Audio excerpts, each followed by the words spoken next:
ladies and gentlemen, meet Mr. Anthony Miranda. Mr. Miranda, you heard what VG was saying, the way Queen's Democratic Party or machine, they are picking up a candidate.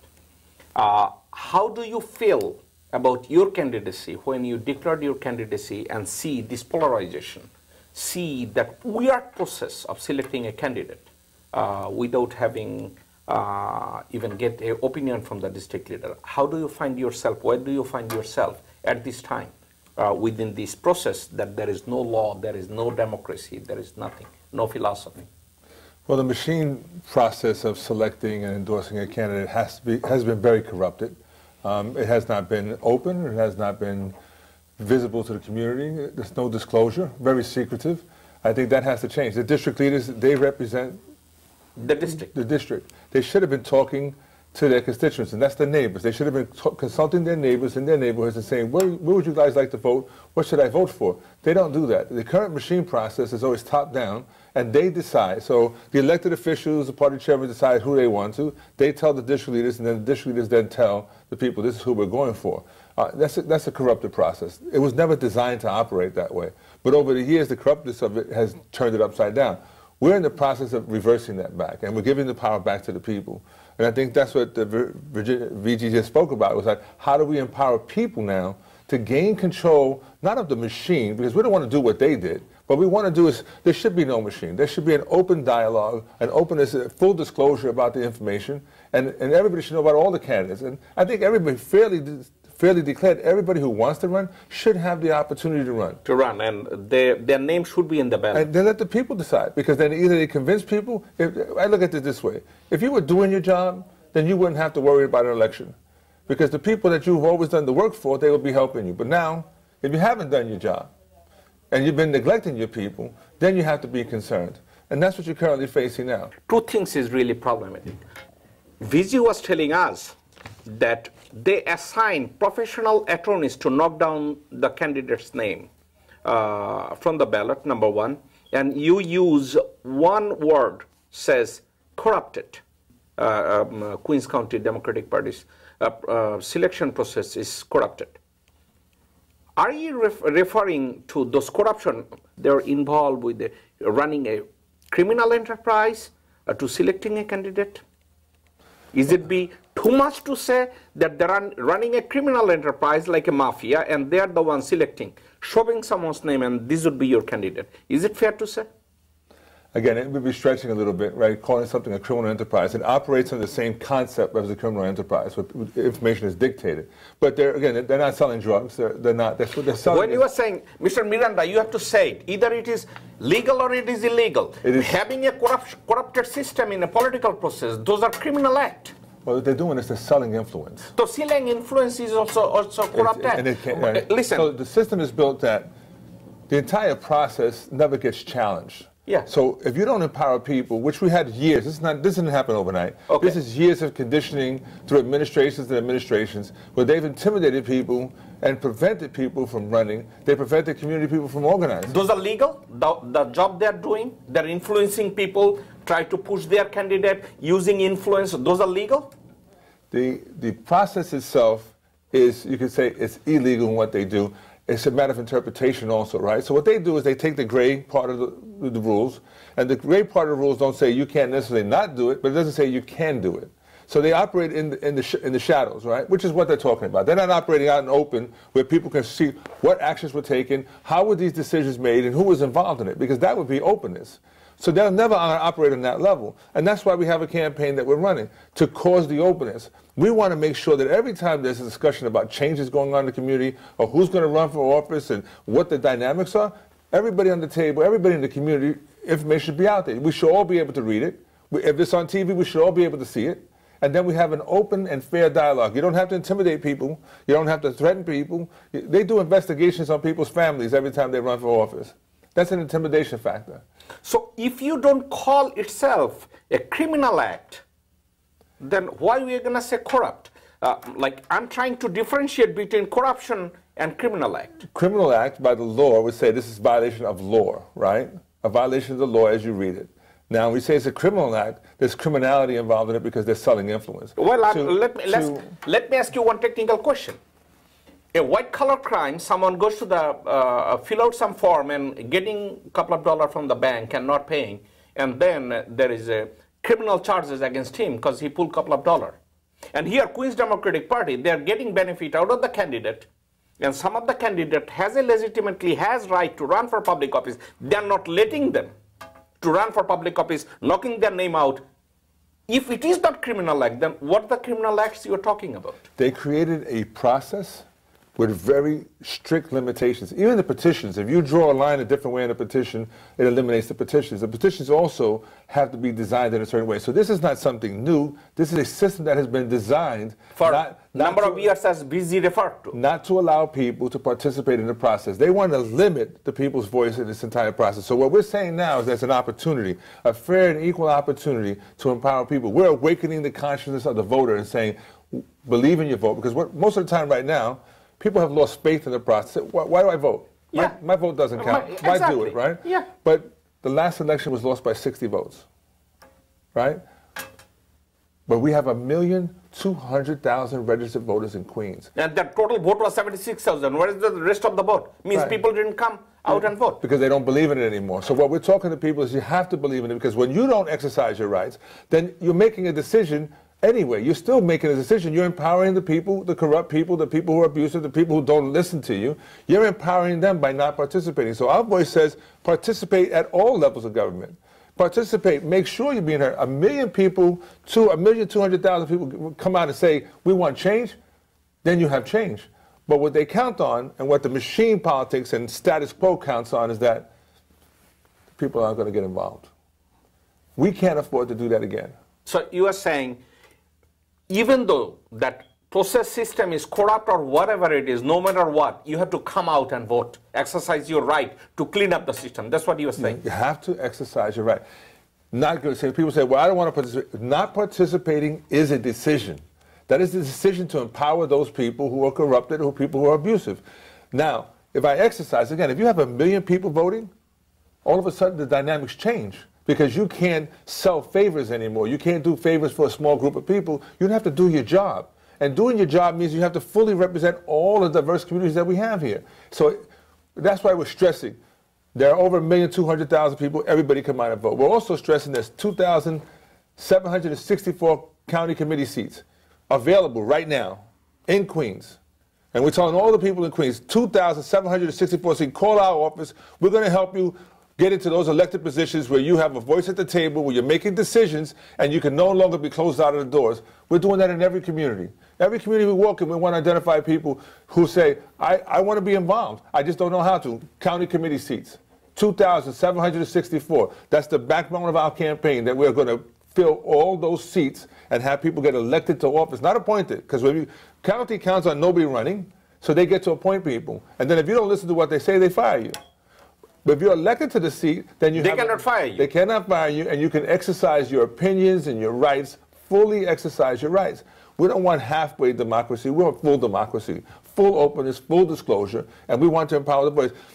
When we get to Queensborough president, the objective is not to get there alone. The objective is to get there to make sure we have a mandate of the people. Absolutely. We need the mandate of the people, because that's always been the strength behind all the things that I've done in the last 30, 40 years of community activism. The strength comes from the people. Not from the political machines, not from individuals, but the strength of the people. They're the ones that provide you the ability to go forward. And you can withstand any investigation. You can withstand any abuse, because there's 1,000,000 people with you. That's the power. The power is never in the elected officials. They want you to believe that they have all the power. And I tell you here today, as clear as day, this is the opportunity where the people need to show that their voice matters and they have all the power. And if we truly exercise it, when we send a message here in Queens, we're going to send a message nationally, because everybody's paying attention to the politics in Queens now. We had Ocasio turn the tables, upset the system. Nobody expected that. They took it for granted. They took the people for granted, because she came with activated people, people who were motivated. When you have motivated people, you can do anything. Yeah, exactly. She came with motivated people. They exercised their right. Boom, they run. Caban ran a strong race. She won the race in the streets. And the polling sites, she won. It's in the back room with these absentee ballots that the machine took back the position. We can't afford to let that happen anymore. That's why we say we don't want it close. It should never be 60 votes. It should be 1,200,000 people deciding they want to vote for Anthony Miranda for Queensborough president. And when we go with that mandate, there's nothing that they can do that can stop us from doing the work of the people. Mr. Miranda, you went to a forum yesterday, and there was a candidate named Daniel. He's an Asian candidate. And he was an expert in city maps and other issues. He was really good. I was watching that forum on a Facebook, on a YouTube. It's there. When the gentleman says he's an expert in map of the Queens County and he's a map guy, when we are referring someone a map guy or math guy or history guy, means they're expert on that field. Yes. There is no negativity. Like if someone is expert in mathematics, he or she should call herself. They can take a pride that I'm good at reading math. I'm good at doing math. I'm good at reading history. Is it a crime? It is not a crime. Is it not a crime? On the forum, I saw a couple of candidates were making fun of Mr. Daniel. What is your opinion? Should we consider it as a discrimination, or they are showing their prejudice openly in an open television? Yeah, I think it was quite insensitive and prejudicial to start referring to him as the map guy. And in fact, they not only called him a map guy. We were going to think if I call you as you're a historian, I say it with that level of respect. Yeah. They didn't say it with that level of intention. They said it with the level, oh, he's the map guy. I think it was a joke. So they undermined him. They undermined him on his profession, and the fact that he was the only Asian American that was on the forum. Everybody has the right to run.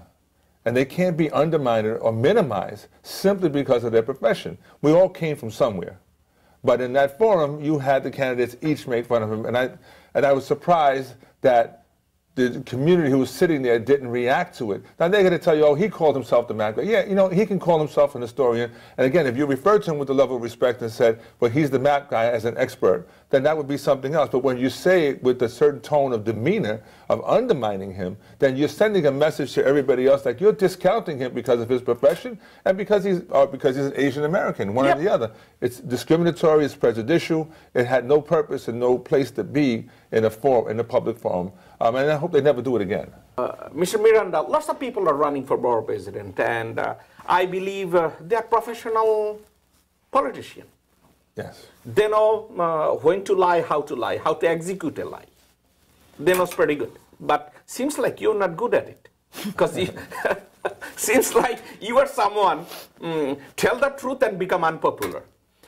You did the same thing while you work for NYPD. I know there's a lot of time, the way NYPD group or union or precinct is running, sometimes you saw lots of negative act and you try to protest it, you try to push them to do the right thing. Yes. You did your best in your life. And we did. We organized an organization that went national. We took them to court when it's necessary to take them to court. We had them change, based on our activity, change police policies and procedures. And we defended the rights not only of the officers, but we defended the rights of the community as well. And we're talking about discrimination against officers of color, right? Because if you can discriminate against a Hispanic or African American or an Asian American or the women, right? Then you can, the same negative behavior, the same discrimination, same level of prejudice is what they exercise in the community. So it was very important that we organized and we stood up for ourselves. Out of that became a national organization because not only was it happening here, and here being New York City being the leader, it started happening in the police departments all over the world, and we were able to be that support mechanism. And that's what I'm bringing to the table when it comes to our community. Fixing and fighting for the things that are wrong. Fighting against prejudice and discrimination. Opening the doors to allow people to have their voices heard. When we talk about housing and we talk about the overdevelopment of our communities right now, all of us live here in Queens and we see what's going on. Luxury buildings being built where the schools are still overcrowded.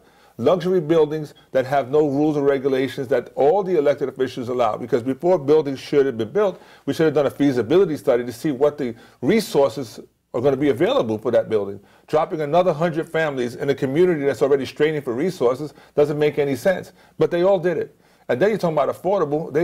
It's affordable. What does that mean? Affordable for who? Not affordable for the people that live here. They're making it affordable, but it's not affordable in reality. Right. That's why we say it has to be responsible building.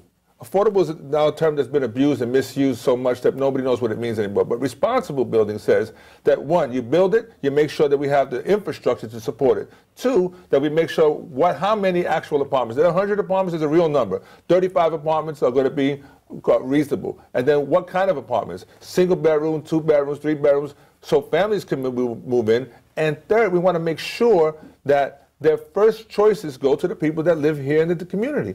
Why build these buildings, make them unaffordable for us, and then have more people come from outside the community to live there? They didn't build it for us. They're not building it to support our communities. They have, all these builders have the opportunity to build a community center or some resources for the community in the project. But our elected officials, our city council people, all the people that are running for office right now, have all signed off on this and have failed to do their jobs properly. When we ask another question, somebody says, right now everybody says, I don't receive developer money. Right now you say that because you're running for office. But you've been here 8 years, 12 years. One of the candidates said they've been around 17 years. So you've been around that long. Let's not talk about now when you know elections coming. Yep. Let's talk about how many years. Let's go way back. And then you'll see how much development money and how much influence they've had the entire time. And then the other city council said, I didn't do this in my district.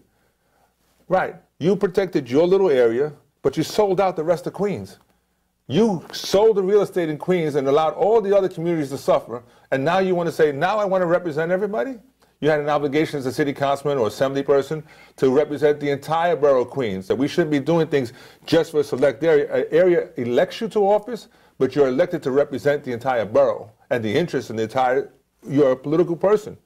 Your voice is heard, so it's not just about my one block, it's about my entire neighborhood. They were never looking at Queens as their neighborhood.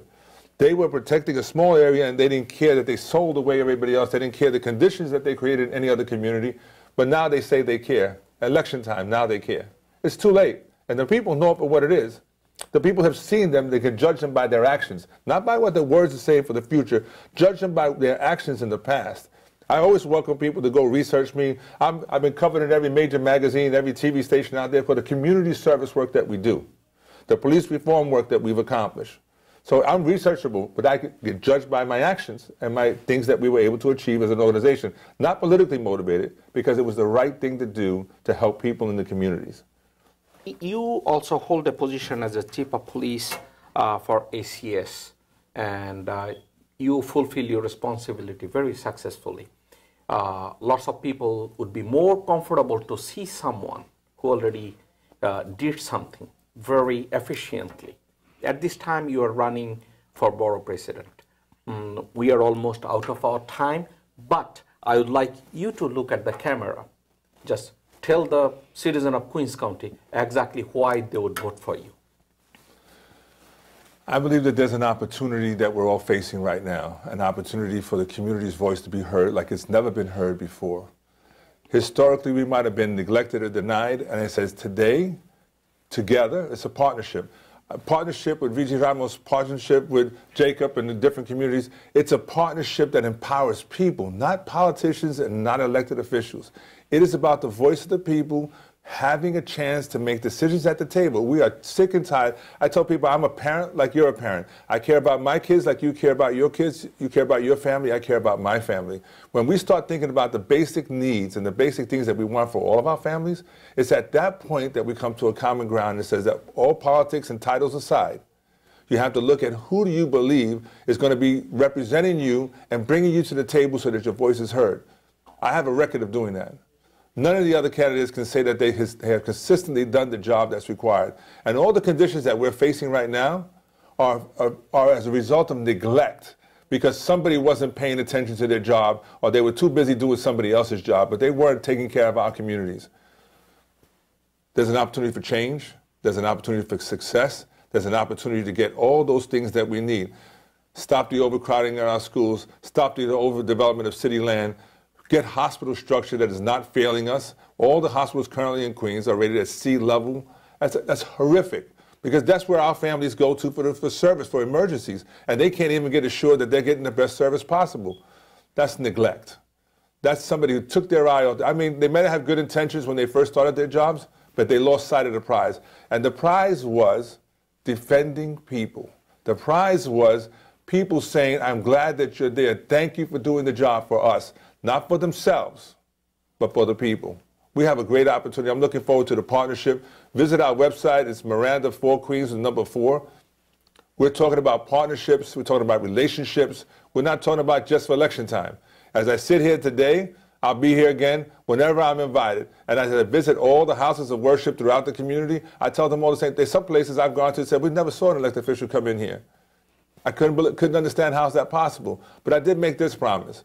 All the places that I go to, all the doors that have opened for me, all the doors that have invited us in, we're going to go back. After we win the seat, we're going to go back and we're going to make sure that this is a relationship that's going to last for a long time. Thank you so much. Thank you so much, Jacob, for the opportunity. Mr. Miranda, thank you for coming to the show. And I'd like to interview you the day they're going to declare that Mr. Miranda is the next Borough President of I'm looking forward to that interview. Thank you so much. Why I have decided to support a candidate who can be a better Borough President in Queens County based on some of the information I have collected. Most of the candidates, especially those who are running, they are already holding an elected position. They are already a public official. Now, if someone is a city council member, he should have achieved some of the things they're saying, he's saying, or he or she is claiming that they're going to achieve. Why they didn't do it while they were holding a public office or still holding a public office? And they are saying that right now as a city council member, I couldn't achieve it, but I will achieve it when I'll become a borough president. Don't make any sense to me. On the other hand, when you are controlled by some specific group, then that person is not using or exercising his own agenda. He is exercising the agenda of that corrupt entity, Queens Democratic Party's missionaries. The day I met Mr. Miranda, I knew he was a retired police officer. He was a sergeant. He was executive chairman of Latino Police Officers Association, as well as he was the chief of police for ACS. I thought this is the guy who had been tested by the system, as BZ described, that without a designation, he was doing a job like a public official. And if the gentleman comes up to your door and says, hey, I can fix the system because I have a track record. To me, after having a long conversation with my friend Vijay and some other folks, after talking to Mr. Anthony Miranda, I think he will be one of the hell of a good borough president of Queens County. I'm not saying very cautiously. My hope is there, his quality is there, everything is there. So my audience, ladies and gentlemen, and everybody, I would ask, if you hate me, that's between you and me. But for the sake of Queens County, we should elect Anthony Miranda. Ladies and gentlemen, that's our show. I'll see you next time. Take care.